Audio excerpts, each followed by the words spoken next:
Polavaram project Andhra Pradesh ప్రజల జీవనాడి. ఇది బహుళార్థ సాధక ప్రాజెక్టు. ప్రాజెక్టు పూర్తవడం ద్వారా 7.5 లక్షల ఎకరాలకు అదనంగా కూడా సాగునీరు అందుతుంది. ప్రస్తుతం ఉన్నటువంటి కృష్ణా గోదావరి డెల్టా ఆయకట్టు స్థిరీకరణతో పాటు విద్యుత్ ఉత్పత్తి కేంద్రం పూర్తయితే జల విద్యుత్ ద్వారా కూడా విద్యుత్ అవసరాలు కూడా తీరుతాయి. విశాఖపట్నం పారిశ్రామిక అవసరాలకు అదేవిధంగా తాగునీటికి కూడా కొరత లేకుండా ఉంటుంది. అయితే ఇంతటి ప్రాధాన్యత కలిగినటువంటి ఈ ప్రాజెక్టుకు సంబంధించి ఒకే ఒక్క అంశం చాలా మనం కీలకంగా చెప్పుకోవచ్చు. అదేంటంటే పోలవరం ప్రాజెక్టులో చేపలో ప్రయాణం చేసేందుకు, ప్రత్యేకంగా పులస చేప ప్రయాణం చేసేందుకు ఫిష్ ల్యాడర్ను అమర్చారు. కేంద్ర పర్యావరణ శాఖ ప్రాజెక్ట్ నిర్మాణానికి అనుమతి ఇవ్వాలంటే ఈ ఫిష్ ల్యాడర్ కంపల్సరీ అని చెప్పడంతో ఒక ప్రత్యేక విధానం టెక్నాలజీని ఉపయోగించి ఈ ఫిష్ ల్యాడర్ని నిర్మించారు. ఒకవేళ కనుక దీని నిర్మాణం కనుక జరగకపోతే పోలవరం ప్రాజెక్టు కూడా పూర్తి అయ్యేటువంటి పరిస్థితి లేదు. ఆంధ్రప్రదేశ్ రాష్ట్ర ప్రభుత్వం పోలవరం ప్రాజెక్టును అత్యంత కీలకమైన ప్రాజెక్టుగా, ప్రాధాన్యత కలిగిన ప్రాజెక్టుగా పూర్తి చేస్తున్న విషయం మనకు తెలుసు. 2014లో ఈ పోలవరం ప్రాజెక్టుకు జాతీయ హోదా కూడా లభించింది. దీనికి కేంద్ర ప్రభుత్వం నుంచి కూడా నిధులు అందుతున్న పరిస్థితి.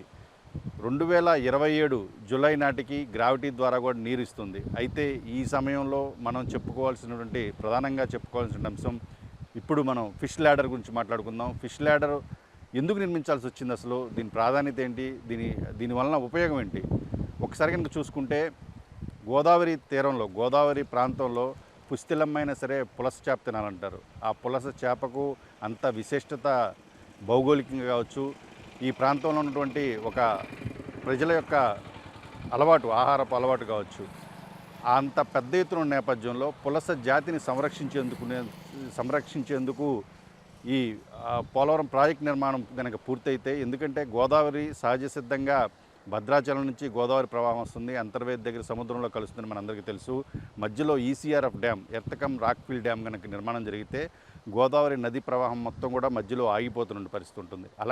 అలాంటప్పుడు చేప జాతులు ఏవైతే ఉన్నాయో అవి, వాటిలో ప్రధానంగా ఏంటంటే పులస చేప ఎదురుదిద్దుతుంది. గోదావరి నదికి ఎదురీది భద్రాచలం వరకు కూడా ప్రయాణం చేస్తుంది.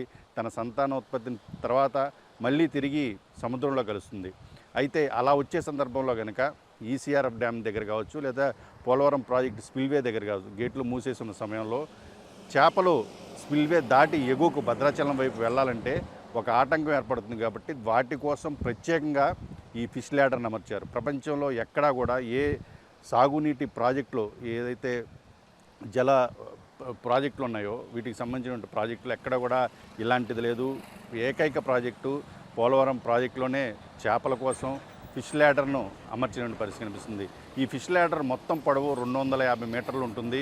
250 మీటర్ల పొడవులో ఈ ఒక మార్గం ఉంటే, ఆ మార్గానికి చేపలు ప్రయాణం చేసే మార్గం ఇలా నిర్మించడం ద్వారా ప్రవాహం ఎదురీదే సమయంలో నీరు వేగంగా ప్రాజెక్టు ఎగువ నుంచి వస్తుంది. కాబట్టి ఆ నీటి వేగాన్ని కూడా కంట్రోల్ చేస్తూ చేప ఈదుకుంటూ ఎగువకు వెళ్ళేటటువంటి అమరికను కూడా ఏర్పాటు చేశారు. ఇది మొత్తం కూడా పూర్తిగా దీనికోసం చేసినటువంటి నిర్మాణం సమయంలోనే ఈ స్పిల్వే 2వ పియర్ దగ్గర ఏర్పాటు చేశారు.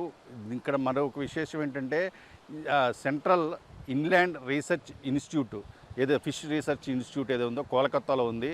కోలకత్తాలో నుండి శాస్త్రవేత్తలు ఈ పులస చేప మార్గం ఎలా ప్రయాణం చేస్తుంది, దాని సహజ లక్షణం ఏంటి, ఎలా ఈదుతుంటుంది అనే దాని మీద 5 సంవత్సరాల పాటు అధ్యయనం చేసిన తర్వాత ఇలాంటి ఒక నిర్మాణం చేపట్టాలని టెక్నికల్గా స్పెసిఫికేషన్ కూడా రూపొందించడం జరిగింది. దానికి అనుగుణంగా కూడా ఈ పోలవరం ప్రాజెక్టులో స్పిల్వేకి 2వ పియర్ దగ్గర దీన్ని ఏర్పాటు చేశారు. మొత్తం 4 వెంట్లు ఉన్నాయి. 4 వెంట్లలో ఏంటంటే 1-2 వెంట్లు 25 మీటర్ల ఎత్తులో ఉంటాయి. 3వ వెంటు 34 మీటర్ల ఎత్తులో ఉంటుంది.